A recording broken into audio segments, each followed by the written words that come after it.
Okay, so we have a special recording session here, which is going to be a bit of a kludge recording, so to speak, but we're doing it anyway. Because I was not around to record Ryker versus Djister for a feature film festival fight the other night, as I was at work, Ryker and I are doing a post-commentary after the set has happened. Unfortunately, we do not have all of the games, but we do have the last 3 of the 5. So we will be going through that, and primarily Ryker will be doing his self-commentary. Yep. The first 2 games went through. I lost game 1 to Djister. I played extremely aggressively from turn 1J, and then I don't think I ever stopped pressing the gas pedal. And I ran attacks into blocks and ended up losing pretty solidly. I think I had one opportunity to win off of a TD combo because Geiger does that, but I missed it. I think I threw him on TD both times that I had a TD shot and got blown up for it. And I lost game 1 pretty solidly. And then in game 2, I shifted my range, and I think I turn 1 Qers. There was a time spiral on turn 1 that I put out there to remind him I'm still pressing buttons. Like I'm surely not going to block a million times. And then I blocked a million times. Managed to get a large hand and then did like 80 damage in a combat. And that's what this matchup does. It's a bad matchup for Rook because he has no dodges. He only has J special blocks and A that beat Geiger's gigantic combo damage. And he doesn't really have a good way to rush Geiger down because his throws do at max 50. I get hit by 1. Spoiler. But they generally only do 15 or 10, and that's just not. Even though he can efficiently play the early game to prevent Geiger from building a large hand, there's so many places he can lose it. I don't think it's as bad as it's been traditionally shipped. But, I mean, it's how it ends. So we'll see it. I honestly just want to talk about it because I thought the logic behind the match was very interesting, and I am super glad I won because I think Djister is a very good player. Okay. But anyway, tell me when you're ready to start. I am ready to start. We shall just simultaneously hit the play button and let her go. Yep. Alright, so you're on the one that's 221 steps, correct? Correct. Okay. On go. 1, 2, 3, go. I think that, I opened it with Q. I tried to make it a point to open Spiral because I think that's probably Geiger's like optimal play against Rook. And the biggest thing you want to not do in this matchup from the Geiger side, because you should win this matchup, is you do not want Rook to be allowed to throw you around in the early game. You want to push him off of you and keep him from being allowed to stop you from building a hand. The block here, I think, is like the first time I blocked on a knockdown turn in the set. The first game, I crossed him out with like 2 5s. But cross-up normal is a very strong play with high normal. Cross-up normal with a low normal was very dangerous. I remember biting myself for not playing that 5 attack there. I played the 3 because I didn't think that he would have already played his king at that point. And I did not want to get kinged later, and so I was trying to keep the option to hit him with that 5 later, and those 6s were just aces to me. This is how you lose, by the way, is giving Rook cards. Because when he has rock armor, when he has access to all of his jacks and stuff, your combat options are no longer oppressive. But I think right here, I'm just looking at the 4, 3 6s, and an ace, and there's just like money in my eyes. Like, you know the cartoon dollar signs? Soon there will be Ryker Ball. Yeah, and here in a minute.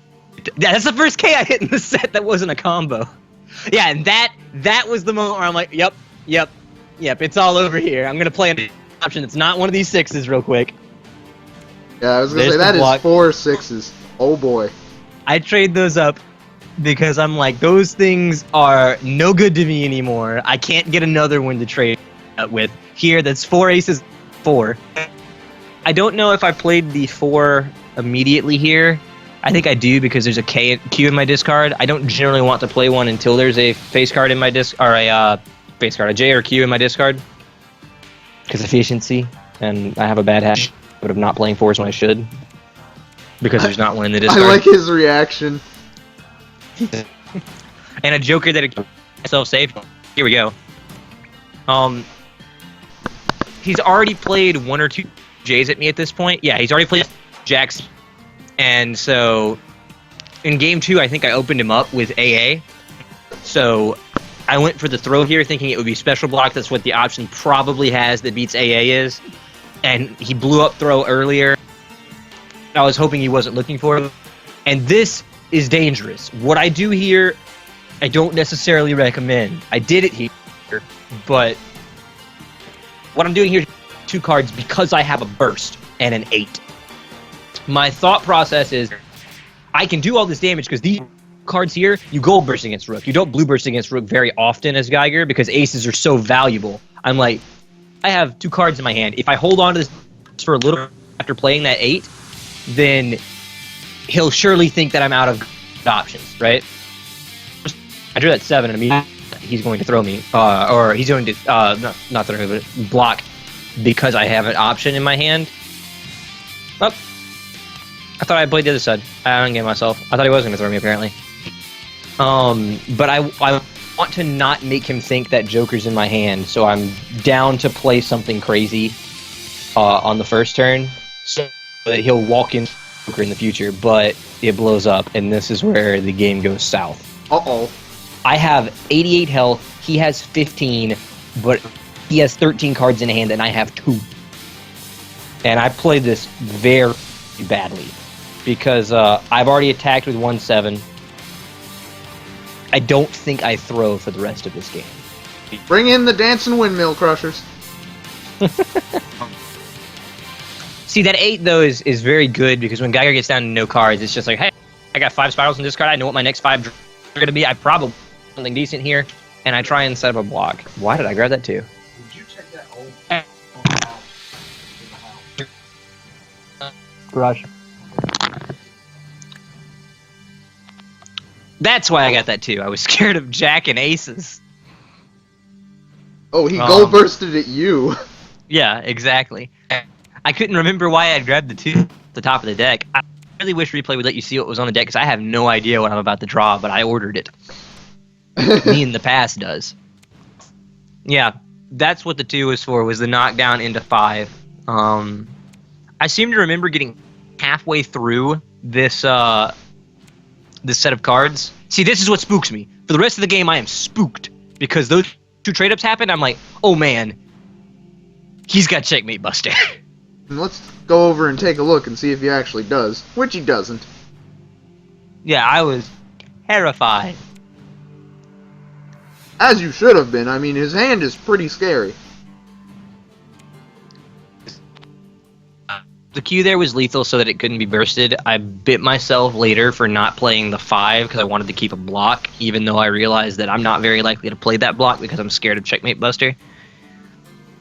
DJ Hyrule spends the entire set leaving and coming back to see Rook with less health than he had originally. And see, right there, I knew I was in trouble, saying I'm far from out of the woods here. That 4, I think I grabbed as a dodge, because dodge is lethal right now. Yeah, I'm giving that hand. I got really lucky to pull that many 8s to be able to continue getting something decent, but I think I eventually run out of decent things. See, this is unburstable death if he attacks. Which he didn't, and I continue to bite myself for not throwing Djister. If he's... yeah, there's Checkmate Buster. If he is afraid of, if he's no longer afraid of throw as an option, with that many cards, he doesn't have to really block with anything that's not a special block, and with those aces, he can just continue to hurl them at me. Luckily, this temporal distortion has been up from when I hit him with the original combo. So, I have unburstable follow-ups in theory, so, and I keep getting spirals for that. How many turns in a row could you have thrown him? A lot.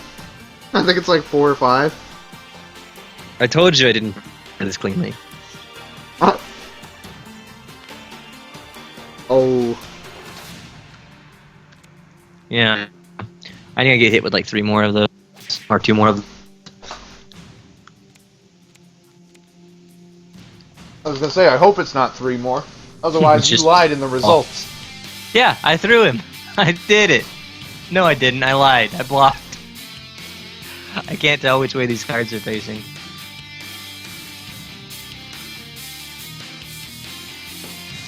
He only has 1,000,000 aces.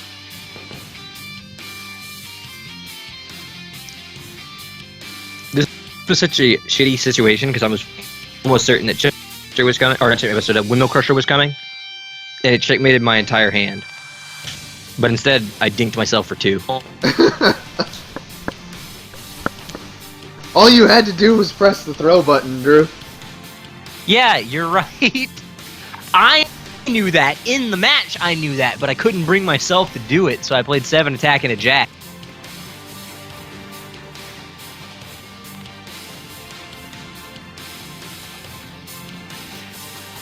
This is not a good luck for the boy.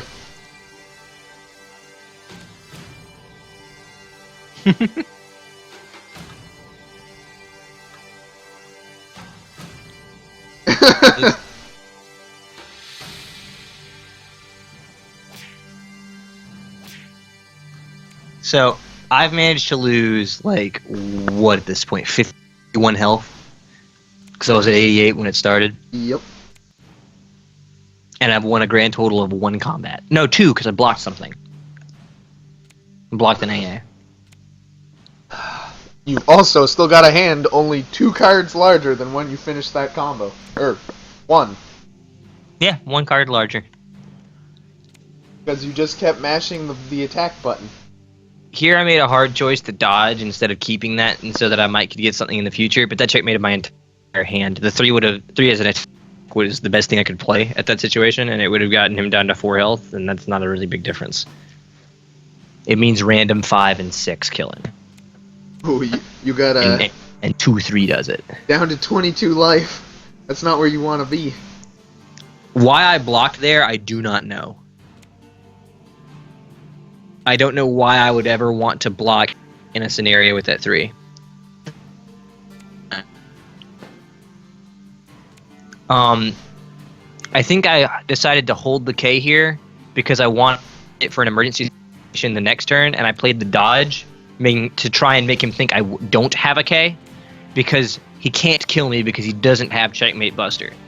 Dodging, I cannot die, and it sets the K up for the next turn. But he can't with the J anyway, so I'll try and get lethal. This is more the slow, deliberate walk back. Yeah, that's about right. Yep, and that was the game. And here he asked me in post game, no Ks, and I think I told him I had one for like 3 turns because I didn't want to. Because I didn't want to let him know that how I wanted to play that K. Yeah. Yeah, 4 decisions all over that in game. But that game entirely came down to the fact that I did like 70 damage in 4 turns. Yeah. Alright, Don't recommend trying to run on the boulder like this. let me get back into that profile and get the replay open again so we can move on to the next one. We may not have time to finish all of them before the tournament starts if you plan to enter that. I need to sign up for that, don't I? Djister, search player. The other 2 order. For the record. Tell me when you're ready on the next game. Yeah, I'm just queuing it up right now. So at this point, the set count is 3-1 me. No, 2-1 me. Because I lost the first game, then won the next 2. Tell me when you're ready. Ready. 1, 2, 3, go. Once more, here, I'm going to open this with a face card because why not?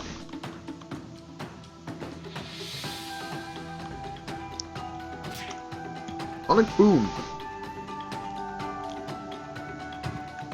It's just such a strong opening against Rook because one of the ways for Rook to start the match is either by throwing you or normal blocking, because a special block is a risk because who knows what Geiger's going to do the first turn. And you want to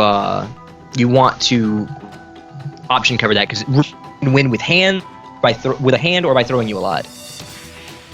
The 2 there was an option select, not an option select, but was a change from game 1, which was the last game I played heavily on knockdown, where I played 5s at him. I had been blocking on other knockdowns, and so I was trying to cross up his defense against the high normal 5, which is the best, high normal starter. And there he blocks on. Was that his only what he could have blocked? Yeah, he only had special blocks at that point. But I was staying committed to the plan. With no face down, I decided that 8 damage was 8 damage, and better than hitting it on a block later with the Q in my hand to follow with. Yeah. And at this point, I've played 2 J's and a Q, which is kind of insane for the amount of cards I had. Here I had to make a weird decision on what to follow up, and decided just to keep a hand rather than go down to nothing. I was gonna say, I think that's the correct decision. Yeah. Then I drew another Q. Wow, you are just drawing all the spirals here, aren't you? Smoke them if you got them.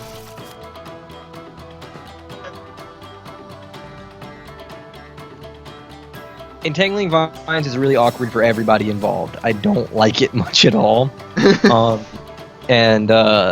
Here I didn't really have a good play, so I think I end up blocking even to block either the 6 starter for 6, 7, 8, or one of his 2 high normal starters in 8 and 10. Yeah. Nice block.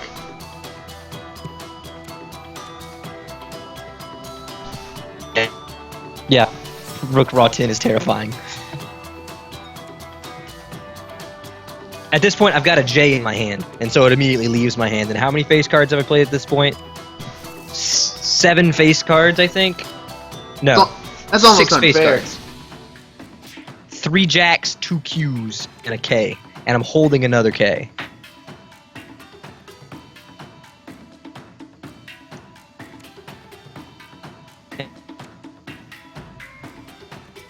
I suppose this is a good time to R&D, isn't it? Yeah, it's 5 cards, dude.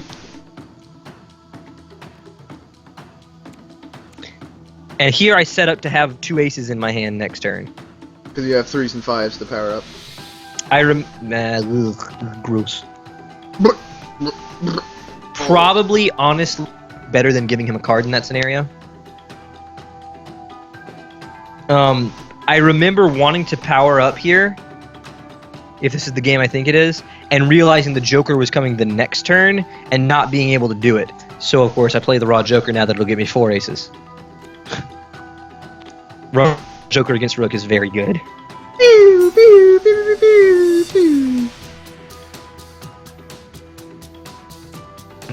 Okay, so up to this point in the set, I've hit a TD combo off of throw and a TD combo off of Titan Spider Hurricane? Off of raw AA. Yes. So here I'm just blocking. Because I had forgot. I literally forgot to power up that last turn, I think. And then decided against it the turn after. Because I didn't want to go down to no cards after having a talk with this man here. You just Drew love the 4th hitting those cue. stone walls, don't you? No, I drew the 3rd Q. That was the 3rd Q. So now there are 3 J's, 3 Q's, and discard. And now I can power up without removing either all my blocks or all my dodges. Oh, that's helpful for you, isn't it? Yeah, see, pocket AA is scary. Here I have to make an interesting decision. I can power up all of my. All of my answers to.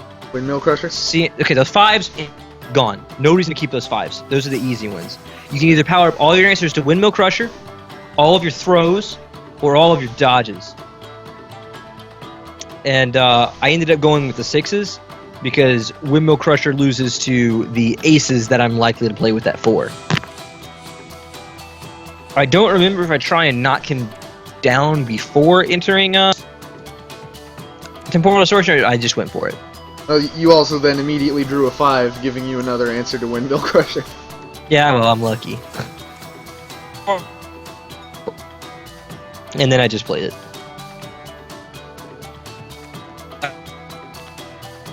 See, Joker is by far Rook's best answer to Geiger's 4, and it's so hard for Geiger to like predict. Yeah, it's also really hard to justify dodging against that I also like the way DJ Hyrule told me I couldn't play Riker Ball. when you still had aces.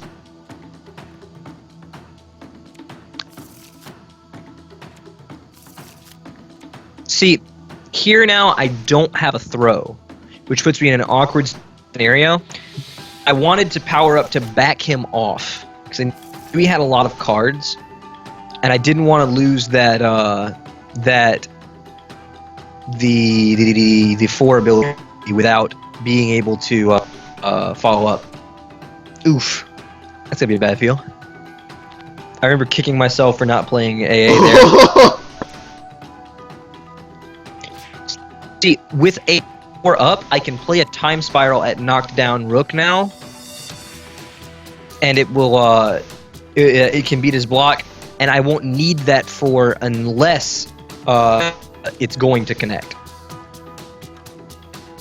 But That was a the key cock block on that. Oh, womp womp. that's a terrible feeling. But I sat there, remembered doing the math on what happens if I raw throw him with Temporal Distortion now instead of the 7, trying to see how much math I needed to do. But you get 30 damage unjokerable from AAJ, and the throw is only going to add 8 more to it, making it 38, which means you're going to have to tag the normals in there anyway. So I went for the normal throw.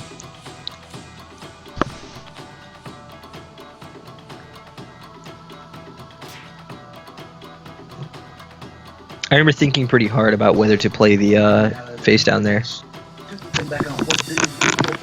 They need one more. I might. Of course you might.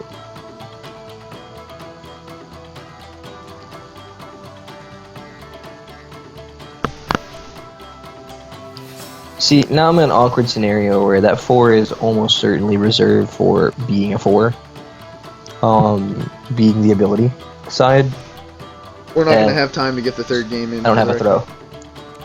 That's fine. The 3rd game is pretty uneventful. The only really interesting thing in it is that it ends in TD with no throw in hand, which was designed to beat special block with cross up 6.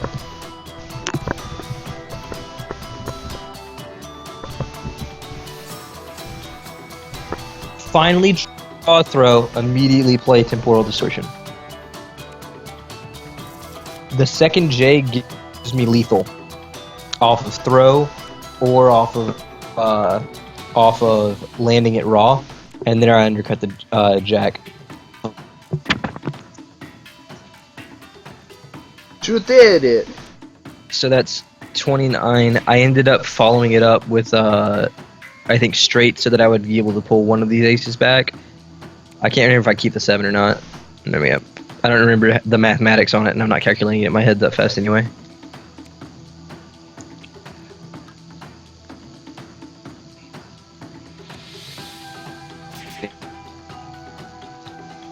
The final game, I draw significantly less spirals than I did that game, which is not a hard thing to do, and end up blocking a lot.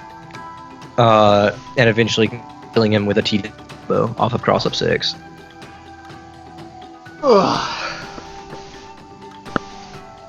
It was a great set, and I really enjoyed playing it.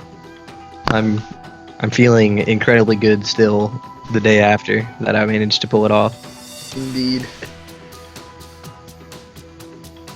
Alright, well, I am going to cut off the recording here then, as there is a tournament about to start, so we don't really have time to go through the 3rd game. Yep. Thank you for watching, anybody who happens to be watching this after the fact.